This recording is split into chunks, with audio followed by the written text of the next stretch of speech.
The video you're about to watch is the most unhyped video of Grand Cross you ever see, because we're gonna be using the 4 most unhyped festivals to ever release. Festival is supposed to be the hypest thing they release every month or so, and when there's a festival that's completely unhyped, it's just very detrimental for the game, because the game becomes very dead. So we're going to be talking and using the 4 most unhyped characters to ever release. Now, the metric I used to define the most unhyped characters in this case was I went out on my channel and other YouTubers' channels and saw what festivals got the least views for us. I got like basically every single person who's, been making videos, both on the English-speaking side, Spanish and Japanese side of the game, and again, averaged out who are the least hype characters for all of us. I wanted to see what characters made the least money for the game. I think that'll be a much more fair metric, but unfortunately, having access to the information is just very hard. So I thought that this metric is also very relevant, because when people get interested about something, it means it's hype. So in terms of unhype, I got here again the 4 most unhyped characters that ever have come out, and let's review them. They're behind whatever I'm putting on screen. Number 4, and this is an interesting one, but it's Margaret. Margaret is the 4th most unhyped festival to ever release in the game. Now, I know why it was so unhyped. First off, it's Margaret. It's not even Ludociel. It's Ludociel in Margaret's body. And at the time, Grand Cross was in a slumber of bad updates after bad updates, and people were just not very happy at the time with the state of the game. And so, not many people were playing the game, and that makes sense. Also, it was just a really bad time for the game. For the next 2 or 3 months still, the game was in a very bad state. So, subsequential searches for the character and stuff like that just didn't really happen. And she got buffed after release. At release, she was an okay character, but only after the buff she became a meta-defying monster. And now for number 3, Festival Galfer. Same case with Margaret, basically, where Galfer released in a very controversial banner. It was the only festival banner to ever have released without festival units on it, just Galfer. And that was very controversial. Everyone hated that update. Literally everyone hated that update. And it was just not very good. People were just very upset. And Galfer himself just isn't the most exciting character when it comes to what he does. I mean, he does a lot of stuff, but he wasn't very meta-defining at the time, and still isn't really. I mean, you can make a very annoying team with unknown characters, but in terms of how flashy he is, he's more of an annoying character than a cool character. Number 2, and after I'm done with the list, some of you might actually, be like, whoa, how is this character not here? And I'll explain. Number 2, recent Festival DN is the 2nd most unhyped festival to ever have released. DN it was pretty obvious that she was going to be terrible for the game in terms of hype.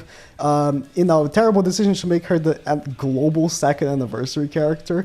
It's just DN isn't very hype. DN is just the most unliked festival, or unliked sin in the history of the game, basically, or the story. So it makes sense. And the end, she's very good, but she also, again, just like Galfer, just isn't very flashy and has a lot of flaws to her kit.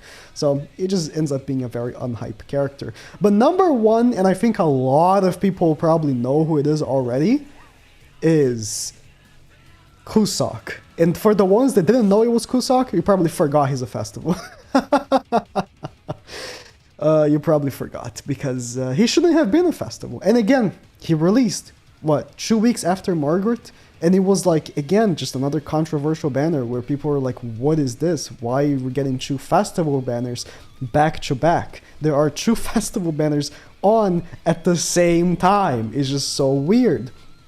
Terrible decision on their part. Terrible decision to make Cusack a festival. If Chandler didn't get a festival, why did Cusack? It makes no sense. And these are the 4 most unhyped festivals to ever have released. And let's see if we can win a match with them. This is 4v4 we have on right now. I wanted to use all 4 on screen, and then that's perfect for it. Now, if you're curious, number 5 was Goddess Liz. Number 6 was Goddess Liz. Number 5 was Merlin. Merlin was the number 5 most unhyped festival. Number 6 was Goddess Liz, which was the first anniversary. Number 7 was Festival King, the OG Festival King. If you're curious, maybe a lot of people are like, well, how is Merlin not here? Because Merlin at the time was also very unhyped, but she was actually more hyped than these 4. And OG Festival King at global launch again wasn't very hype, but at JP launch he was pretty hype actually. You know, all things considered. So he wasn't actually on that list. And on the flip side, if you want to know who are the most hype characters or the most hype festivals to ever release, number 1 in terms of views for every single YouTuber, I'm talking basically every single YouTuber, is Assault Meliodas. Assault Meliodas got the most views for everyone, including me. Assault Meliodas was just incredible in terms of views. Everyone was so excited about Assault Meliodas. Number 2 was Lost Vein Meliodas. Number 3 was The One Escanor. And number 4 is Trader Meliodas. Trader Meliodas got insane views. But Trader Meliodas, I think it's a difficult one to measure because it's so recent. It's between Trader Meliodas and Bon, actually, for number 4. But, yeah, you can see a pattern on those placements, right? Meliodas is obviously insanely hype, right? I already lost this match. My team is very incoherent. Very trashy, if you will. So I already lost this match. Good. Okay. I went second, which is not a good thing. It's, I'm using 4 festivals and I got out-CC'd by 2 non-festival characters. That's, It's not ideal. My buff cards are sealed. It's really not an ideal situation I got going on here. Man, Kusok took so much damage from that.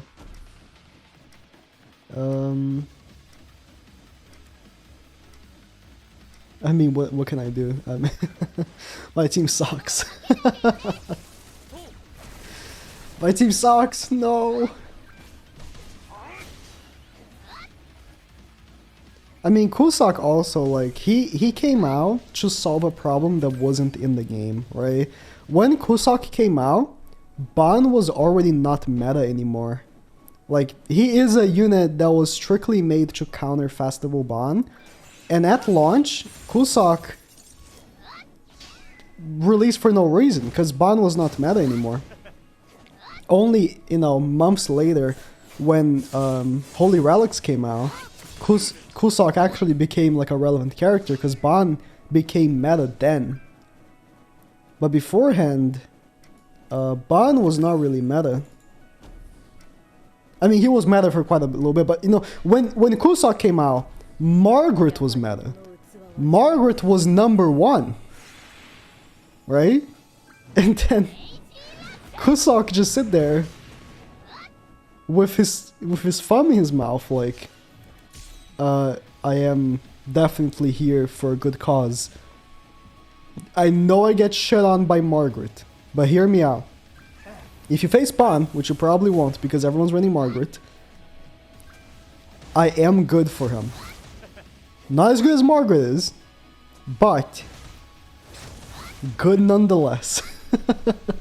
It was an interesting release of a character, to say the least. God, I can't... I can't...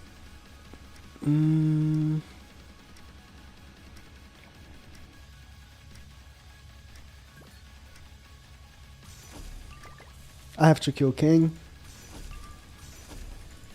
I have to. What a shame.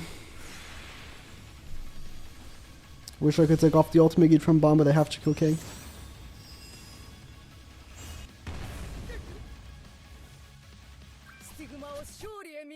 King had no cards. He had one card. Oh my god. Ah, that's a shame. But at least his is disabled now. I suppose. I could still win this, but it's gonna be hard. Can't do that. Gaffer is likely dead. This guy has bond 6/6 for sure. He out CC'd me, so he has bond 6/6. Oh! I guess not.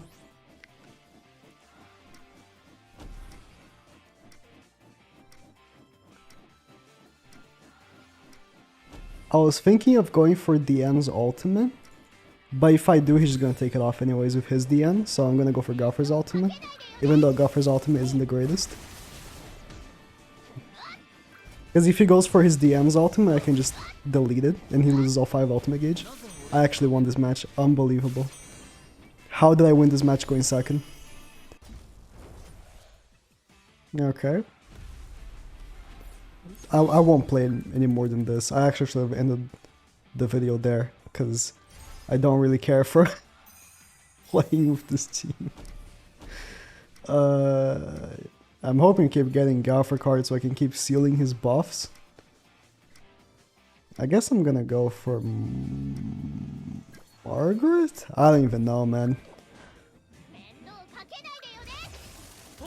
I don't even know. Team is so incoherent. I mean, obviously, it's not meant to be a good team, right? Just whatever would be the number 3 and 4, because I already know who number 1 and 2 were. I already know Kusak and DN were the 2 most unhyped festivals ever. Whoever was number 3 and 4 was gonna be like put here, regardless of who they were, right? Kind of wish Marlon was number 3, so I could actually use her over Gaffer, but it is what it is. It is what it is. We can actually go for a Gaffer ultimate. I think I will. I think I will, only because I know this is a bot, and I have Taunt, so he can't take it off. And if he goes for an ultimate, which he didn't, I could have deleted it. Yes, take off my DN ultimate gauge. Yes, remove the stance after taking off the ultimate gauge. Thanks, bot. Very cool. Alright, let's ult, I guess. And combine the end cards. I don't know. This team sucks. It sucks so bad. It sucks so bad.